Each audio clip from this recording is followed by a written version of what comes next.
Hello, my name is Hannah Wyman, and I am a junior here at the California University of Pennsylvania. And this Strike a Spark conference, I will be presenting a poster on the problem with yellow fever and the sexual fetishism of Asian American women in film.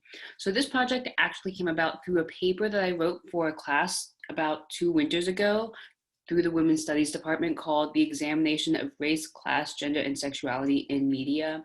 And given the violence against Asian people today and the rise of Asian American hate, I thought this was just a really, really relevant topic. And I think it's super interesting how media can perpetuate things that are manifested in real life, such as violence against Asian people. So essentially, I claim that the Asian American woman has always been misrepresented in film, specifically Hollywood, movies, and media. So either Asian culture is misrepresented or ignored completely, or they're portrayed in toxic ways through things like white people playing Asian characters, which is yellowface, or through damaging stereotypes. And so one of the most glaring examples of this is yellow fever, which is the sexual fetishism of women of Asian descent. This is when someone likes Asian women because of their race or ethnicity, which is horribly racist, of course. So essentially what I found through my research is that the image mainstream media has depicted can be broken down into these two kind of stereotypes. We have this diabolical, immoral, kind of sexy dragon lady, and then we also have this really passive, quiet, obedient doll, which they call the lotus flower.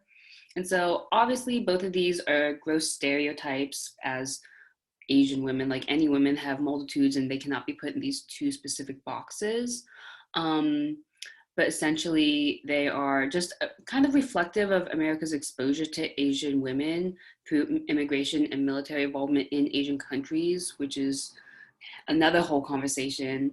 But these two stereotypes and other stereotypes that keep on being perpetuated in film, even in contemporary media, can lead to violence and mistreatment of Asian women, which we see in the analysis. So more research found that a lot of porn sites and whatnot depicted rape and torture of women who are Asian because that's, I guess, what people want to see. And that's the fetishism of Asian American women, this yellow fever that we're talking about. So this race-specific porn can contribute to specific sexual violence and hate against women, making Asian women at greater risk of violence and sexual harassment.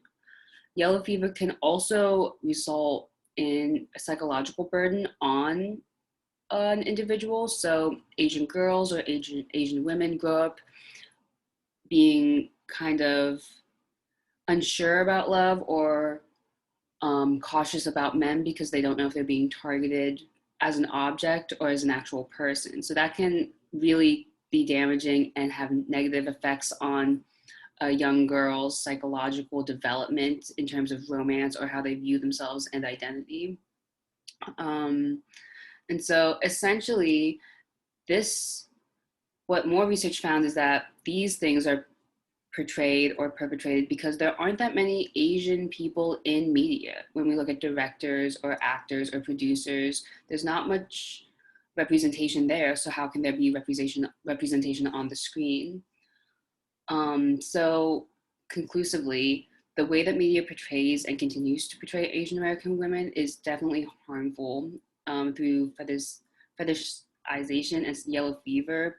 The mainstream media continues to play off old stereotypes and caricatures from like the 1920s, and we're still seeing them continue in the 2020s, which is crazy.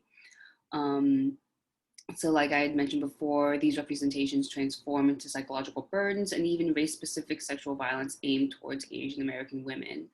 And because there is little growth rate of Asian American women in positions of power in media or just in power in general, this problem will continue to occur within media for a few and for who knows how long. But I think this is especially relevant now with the COVID pandemic, seeing how it's so easy for us to be turned against Asian people based on their race. And this has roots in propaganda and Asian American stereotypes and whatnot that we see in the media. So it's thinks that it exists, but there's a reason that it does exist and it continues to happen. And if you'd like any more information about this, I have my list of references, or you can contact me directly. So thank you.